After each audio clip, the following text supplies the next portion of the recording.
15 বছরেও যেটা চিনলাম না সেটা 3 বছরই শেষ। হ্যালো ভিউয়ার্স, আসসালামু আলাইকুম। চলে আসলাম শুক্রবারের নিউ ব্লগ নিয়ে।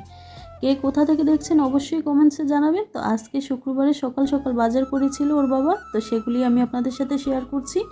তো এখানে নিয়েছিল 4 কেজি গরুর মাংস, ছিল 2টা দেশি মুরগি, একটা ব্রয়লার মুরগি। তো এখানে আমি রান্নার জন্য কিছুটা নিয়ে নিচ্ছি। তো আমি আপনাদের সাথে নিয়মিত ভিডিওগুলি দিতে পারছি এখন।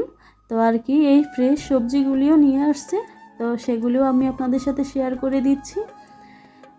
তো এখানে সব কিছুই ভালোই ছিল, একদম ফ্রেশ ছিল, তো আমি সেগুলি আপনাদের সাথে শেয়ার করে দিচ্ছি। আর এখানে ছিল 2টা দেশি মুরগি আর একটা ব্রয়লার। তো আজকে যেটা রান্না করব সেটাই আমি আপনাদের সাথে শেয়ার করছি। তো আয়েশ করতে গেলে আয়েশ করে যদি খেতে হয় তাহলে তো কষ্ট করে রান্নাটাও করতে হবে, কি বলেন? বাচ্চাদের জন্য আর কি এই রান্নাগুলি, তো আমার বাচ্চারা খুবই পছন্দ করে। তো আজকে শেয়ার করছি গরুর মাংস। তো এখন আমি গরুর মাংসটাকে ক্লিন করে নিয়েছি। এখন হলুদ গুঁড়ো, লবণ, আদা রসুন পেস্ট, জিরা গুঁড়ো, ধনিয়া ফাঁকি, আর দিয়ে দিচ্ছি আদা রসুন পেস্ট, দারচিনি, এলাচ, লং, তেজপাতা সব মশলা একসাথে দিয়ে উপরে দিয়ে দিচ্ছি পেঁয়াজ কুচি। তো পেঁয়াজ কুচিটা দিয়ে ভালো করে এটাকে মেখে নেব। তো আমি এটাকে হাতে মেখে চড়িয়ে দেব, যেহেতু রান্না করে নিচ্ছি এক একটা করে। তো এই তো আমার মাংসটা এখন অলরেডি কষাচ্ছি। তো কষানোটা কেমন হচ্ছে অবশ্যই বলবেন। তো আমি কিন্তু লো আঁচে মাংসটাকে কষিয়ে নিচ্ছি। তো এভাবে কিছুক্ষণ এটাকে দমে রান্না করে নেব আর কি। তো এই তো মাংসটা প্রায় হয়ে গেছে। তো এইভাবে আমি গরুর মাংসটা কষিয়ে নামিয়ে নিচ্ছি। তো এখানে ছিল চিকেন। তো ব্রয়লার মুরগি যেহেতু নিয়েছে বাচ্চাদের জন্য, আজকে রোস্ট করব। তো বাচ্চারা নাকি রোস্ট খাবে, সেই জন্য আর কি আমি চিকেনটাকেও কেটে নিয়েছি। এখন পিস পিস করে কেটে ক্লিন করে এখন আমি এটাকে টুকরো করে এখন গরম পানির মধ্যে দিয়ে এটাকে একটু ফুটিয়ে নেব। তো জাস্ট 10-15 মিনিট এটাকে একটু ফুটিয়ে নিলাম। এই তো আপনারা দেখতেই পাচ্ছেন। এখন আমি তেল দিয়ে দেব প্যানে, দিয়ে এখন এক এক করে চিকেনগুলি ভেজে নেব।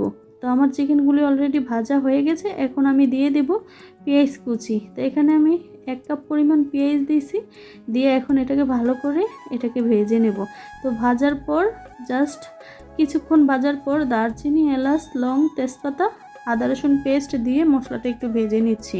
আর সাথে দিয়ে দিলাম লবণ, তারপর দিয়ে দিয়েছি ধনিয়া গুঁড়া, আর দিয়েছি জিরা গুঁড়া, তারপর অ্যাড করে নিলাম মরিচের গুঁড়া। তো পরিমাণ মতো দিয়েছি আর কি, আমি 1 টেবিল চামচ করে দিয়েছি। আর তারপর অ্যাড করে নিয়েছি দুধ। তো দুধ দিয়ে এটাকে কিছুক্ষণ এটাকে আমি এভাবে একটু নেড়েচেড়ে মিশিয়ে নিচ্ছি। তারপর চিকেনটা দিয়ে তারপর ওই যে রোস্ট সিদ্ধ করেছিলাম যেই চিকেন স্টকটা ছিল সেটা আমি অ্যাড করে নিচ্ছি। তো নিয়ে এখন আমি চিকেনগুলি দিয়ে ভালো করে এটাকে ফুটিয়ে নিচ্ছি। এরপর অ্যাড করে নিলাম সস। তো সসটাকে দিয়ে কিছুক্ষণ তারপর টেস্টি সল্ট, লবণ একটু ভালো করে অ্যাড করে নিচ্ছি। সাথে দিয়ে দিয়েছি কেওড়া জল, ঘিও দিয়েছি, এর মধ্যে কাঁচামরিচ দিয়েছি। এই তো ঘিটা দিয়ে দিচ্ছি, কাঁচামরিচ দিয়েছি, দিয়ে এখন কিছুক্ষণ এটাকে ফুটিয়ে উঠিয়ে নেব। তো এভাবেই আমি ঝটপট রোস্টের মশলা ছাড়া আমি রোস্টগুলো রান্না করি, ভীষণ মজা হয়। তো হয়ে গেছে আমার রোস্ট। এখন আমি ঝটপট পোলাওটাও করে নেব। তো আজকে এখানেও আমি দিয়ে দিয়েছি 1 কাপ পেঁয়াজ কুচি। পেঁয়াজটা বেরেস্তা করে উঠিয়ে নিয়েছি। তারপর দারচিনি, এলাচ, লং, তেজপাতা এগুলি সব একসাথে দিয়ে আদা রসুন পেস্ট দিয়ে পোলাও চালটা দিয়ে এখন আমি সব মশলা একসাথে ভেজে নেব।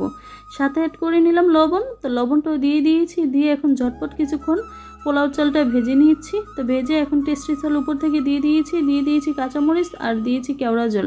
তো দিয়ে একসাথে পোলাও চালটাও ফুটিয়ে নিলাম। এই তো আপনারা দেখতেই পাচ্ছেন। কে কোথা থেকে দেখছেন অবশ্যই জানাবেন। তো উপরে আমি ঘি দিয়ে দিলাম। তো দিয়ে এখন আমি দমে কিছুক্ষণ এটাকে ঢেকে রান্না করব।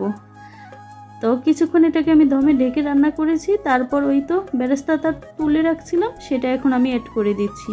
তো অ্যাড করে এখন কিছুক্ষণ এটাকে এভাবে আমি দমে রাখবো। তো আমার ভিডিওটি যদি ভালো লাগে অবশ্যই লাইক কমেন্ট করে পাশে থাকবেন। আর কে কোথা থেকে দেখছেন অবশ্যই জানাবেন। তো শুক্রবারের ব্লগটা আমি আপনাদের সাথে শেয়ার করলাম। বাচ্চাদের আবদারে আজকের রান্নাগুলি আমি কমপ্লিট করলাম। তো কেমন হয়েছে অবশ্যই জানাবেন। ভালো লাগলে আমার ভিডিওটা লাইক কমেন্টস করবেন। তো দেখা হবে নতুন ভিডিওতে। আল্লাহ হাফেজ।